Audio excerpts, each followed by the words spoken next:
Here's my proof that I am still working on the Amy paradigm, and I said and spelt 5 times each.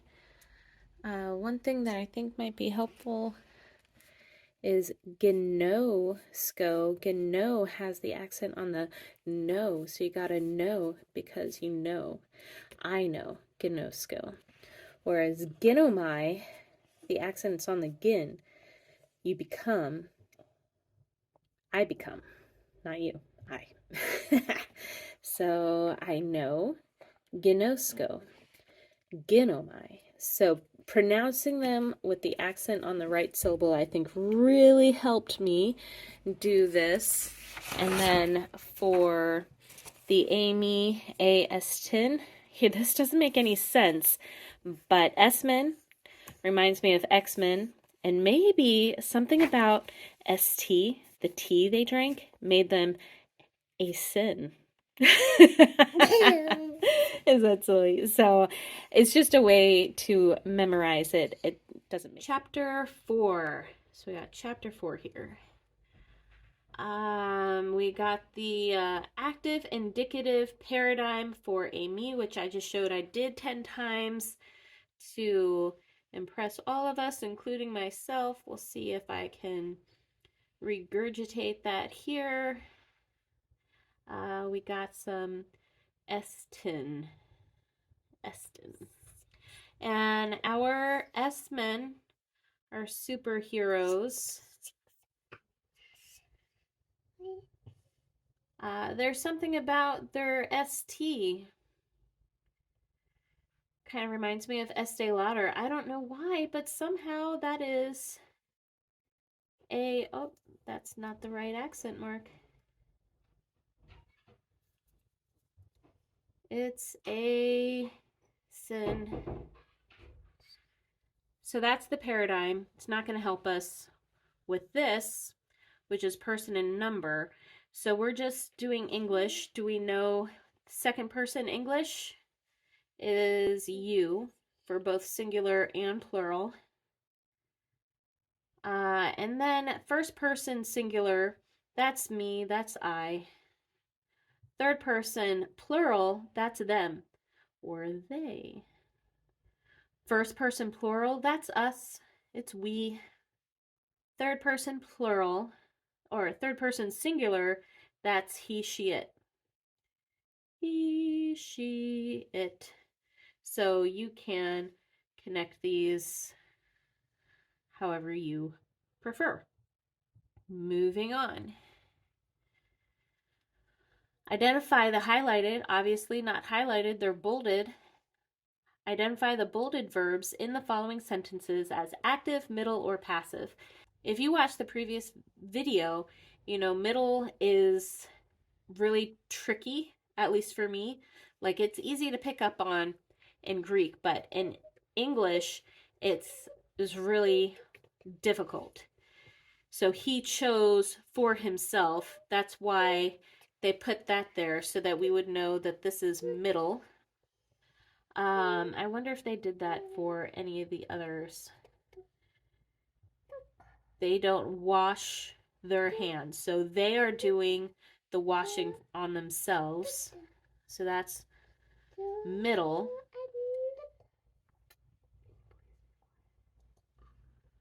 Jesus took. So he took it, he blessed it, he broke it, he gave it. Those are all active things. Took activity to do. So active. Even though it happened in the past, it was still active in the past. And then number 3 here, the Son of Man is glorified and God is glorified. So those are passive voice. It's something that is happening to them, not that they are doing it, but it's happening to them. So that is a little example there. Baptizing is active. Okay, now I ask. This is so tricky because I know that this is one of the examples that the book gives about how this is middle. But they say, oh, because there has to be another participant for you to ask. And I just, I think you can ask yourself something. So I don't think there needs to be another participant, but whatever. Maybe I'm the weird one. That was middle. So aspect is something we barely touched on in my video, but obviously if you read the book or watched the lectures, they touched on that. Imperfective, that is something that is like an ongoing process, or it's like in process of happening. Perfective doesn't mean, oh, it's perfect. It means more like complete. It's a completed action. It happened and it's done. Whereas stative is like the state of things. How are they? State is things? No, state of things. With like ongoing relevance. It happened and with lasting effects. It continues going. So it happened, it stopped, but it still goes. So let's see if we can figure these out. The author depicts the action as complete or whole. Well, that would be perfective. The author depicts a state of affairs resulting from a previous action or state. So it's still going from something that happened before. So stative. The author depicts the action as in process. It's still going. So imperfect is represented by the present or imperfect tense form. So imperfective. I feel like that was like a hand me. Oh, thank you, baby. Is represented by the aorist tense. So that's the perfective. Is represented by perfect and pluperfect. Pluperfect is barely mentioned, but stative. All right, translate the following sentences. I love translating from Greek into English. It's the next section where we go English to Greek that gets me. All right, Amy. Well, we only did that 10 times, so I am the bread. They told us that. I am the bread. And of course, knowing our Bibles, sorry, I'm a bit stuffy right now. It's like hard for me to talk. Sorry. This is Zoes, the life. So we know that this is the life, but can you remember if it's of the life, to or for the life, or just life as a direct object? I am the bread. Now we know in English, memorizing this,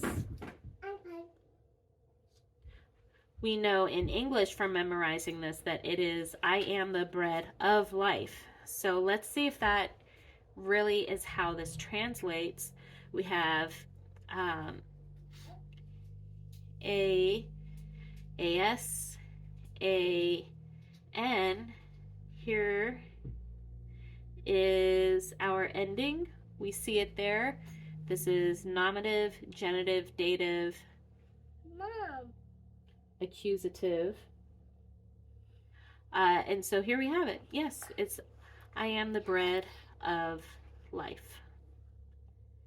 So Zoe is our chapter 1 vocab word. Amy is from chapter 3. We just did that.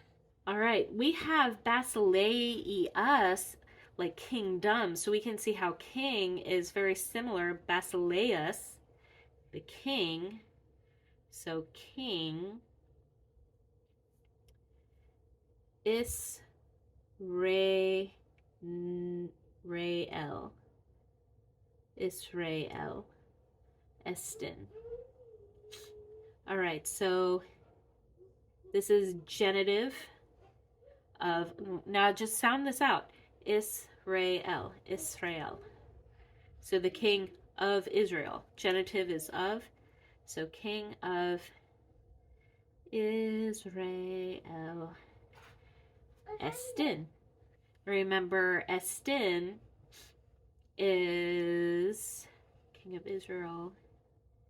He is. Naos, temple. Theou, Esmen, temple.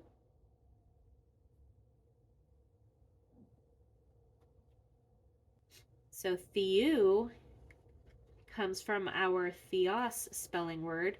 Now, if you remember the second declension noun masculine paradigm, after os, the genitive is ou, which is what we have here. So this is genitive. Even without any article there, it's still temple of God, Esmen. Now remember those Esmen? They were plural of us, of me, of I. I am, we are. Temple of God, we are. Temple of God, we are. We are the temple of God. We are God's temple. Huios. Huios, that's nice. That really is just the plain vocab word for son. To Theou, it's the same Theou. We have an article this time. It doesn't need to be there, but it is. That's nice. Son of God. Now, if this is a title, then that would explain why the article is there. Now, I don't know that that's necessarily what's happening in this verse. I'm just a student. But me, remember, we just did this 10 times. Son of God, I am. I'm gonna guess that this is Jesus talking. If you want to look that up, John 10:36. Me. So we got I am again. The way and the. Do you remember we had this previously? The truth. Aletheia and the way. A zoe. So odos. I said, oh look, we can probably figure this out. Okay, the best I can make sense of this, Theos is God. Agape here is the noun love. God, love. Estin is he is. So God, love, he is. Which is just God is love. So this is not agape love as an action verb. It is agape as a noun. God love, he is. God love. God is love.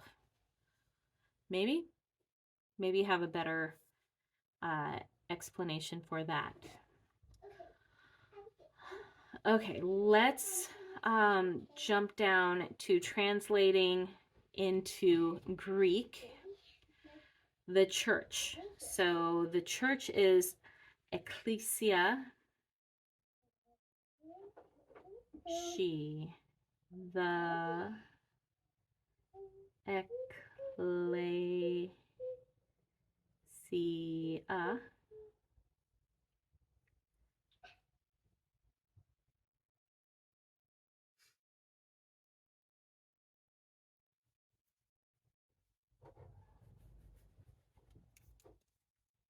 The church. The ecclesia.